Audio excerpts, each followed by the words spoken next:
Vamos a hablar de las propiedades del agua como solvente. No todas las sustancias se disuelven por igual en el agua, depende de sus propiedades. Vamos a hablar primero de la manera en que se comportan los compuestos iónicos. Recordemos primero que los compuestos iónicos están formados por la unión de un metal y un no metal, donde el metal cede electrones al no metal para formar el enlace iónico.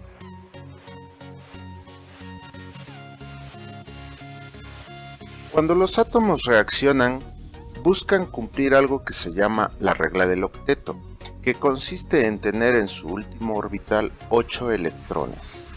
Los metales tienen normalmente menos de 4 electrones, por lo cual les resulta más fácil deshacerse de los que tienen que conseguir los que les faltan para alcanzar 8. Por otro lado, los no metales en general tienen más de 4 electrones en su último orbital, por lo cual les es más fácil conseguir los electrones que les faltan que perder los que tienen para cumplir la regla del octeto. Al reaccionar un metal con un no metal, el metal cede los electrones del último orbital para quedarse con aquellos que sí cumplan la regla del octeto. El no metal va a aceptar estos electrones y de esa manera completará 8 electrones en su último orbital, consiguiendo satisfacer la regla del octeto. Una vez que ha sucedido la transferencia de electrones, el metal ha perdido las cargas eléctricas negativas que se fueron con los electrones, así que ahora él va a tener carga positiva, por lo cual se convierte en un ion que se llama catión.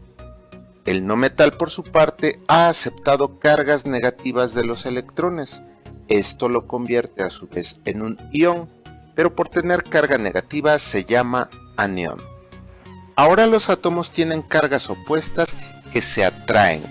Esa fuerza de atracción es la que se llama enlace iónico. Un ion no puede andar en la naturaleza solo. Necesita estar frente a una carga opuesta para mantenerse estable. ¿Cuál va a ser el comportamiento de un compuesto iónico cuando esté cerca del agua? La fuerza de atracción entre el catión y el anión va a disminuir porque cada uno de ellos es rodeado por cargas que corresponden a las moléculas del agua. El metal con su carga positiva es rodeado por oxígenos que tienen carga parcial negativa y el no metal es rodeado por hidrógenos que tienen carga parcial positiva. Esto permite que ambos iones se separen y se mantengan estables en el ambiente acuoso. La estructura que se forma alrededor de ellos con las moléculas de agua se denomina esfera de solvatación. Y es entonces cuando decimos que el compuesto iónico se ha disuelto en agua. ¿Y qué pasa con los compuestos covalentes? En el enlace covalente se unen dos no metales, pero aquí ninguno cede o gana electrones, ambos los comparten. Al compartir los electrones, resulta que cada uno ayuda al otro para tener los 8 electrones del último orbital. Estos electrones compartidos entre ambos átomos son lo que va a formar el enlace covalente. Debido a que los electrones están en un orbital en común entre ambos átomos, el enlace covalente es más fuerte que el enlace iónico.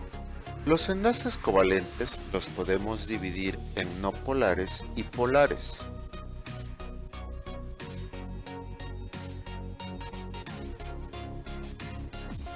Los enlaces covalentes no polares se dan entre dos no metales con una electronegatividad semejante.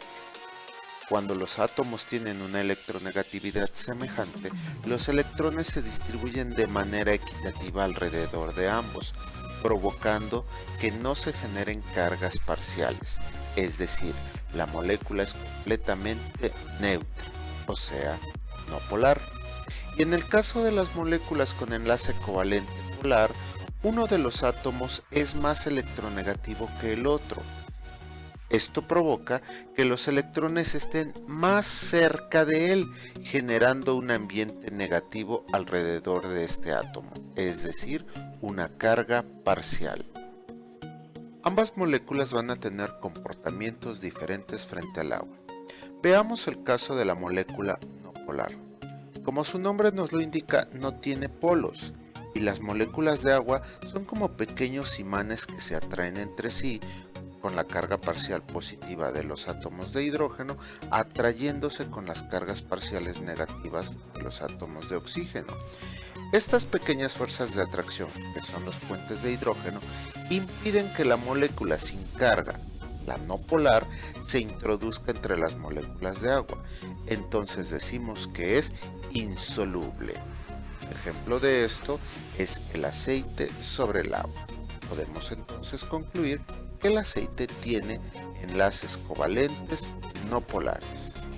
Por otro lado, las moléculas con enlace covalente polar van a tener polos positivos y negativos, que a su vez van a ser rodeados por los polos positivos y negativos del agua, de una manera semejante a lo que ocurrió en los compuestos iónicos.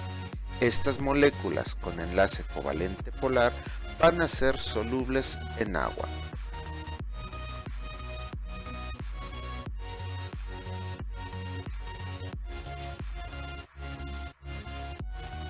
Hay otro tipo de moléculas que se llaman anfipáticas. Estas moléculas al mismo tiempo son polares y no polares. Estas tienen otro comportamiento en el agua. La región polar es hidrofílica, es decir, es atraída por las moléculas de agua, pero las regiones no polares son hidrofóbicas, son rechazadas por las moléculas de agua. Entonces estas moléculas anfipáticas se alinean de tal manera que su región polar entra en contacto con el agua y la región no polar se aleja. Si se obliga a estas moléculas a introducirse al ambiente acuoso, espontáneamente van a formar una estructura donde la parte no polar se aleja del agua y la parte polar se expone al agua. A estas estructuras se les conoce con el nombre de micelas y son fundamentales para la formación de la membrana celular.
El disolvente universal.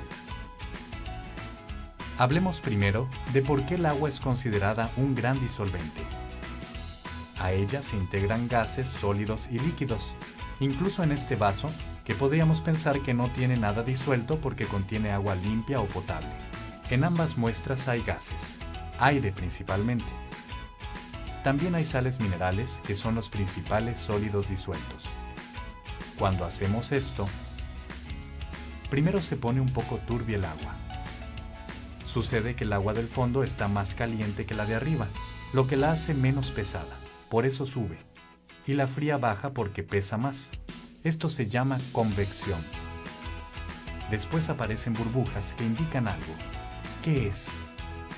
Son gases que están disueltos en el agua y que escapan de ella debido al aumento de temperatura.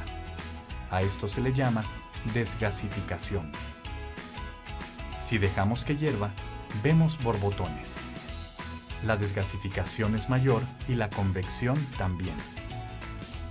Cuando el agua está aún agitada, podemos observarla más turbia que antes de su ebullición.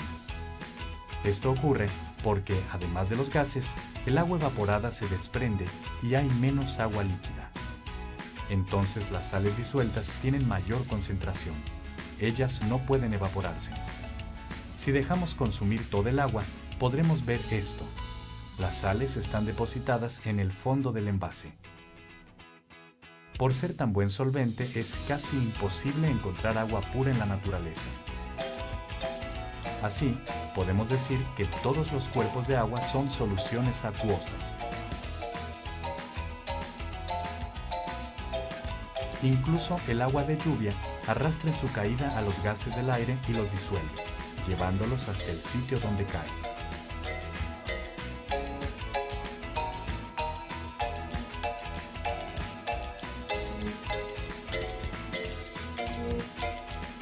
Como ya dijimos, el agua potable tampoco es absolutamente pura. Contiene sales minerales disueltas, necesarias para nuestra alimentación. La nutrición de los organismos vivos depende de esta propiedad del agua. Es así porque las sustancias alimenticias deben estar disueltas en agua para llegar a todas las células. De hecho, la reunión de todas las propiedades del agua hace posible la vida y los majestuosos escenarios que aún se enseñorean en el rostro cambiante de la Tierra.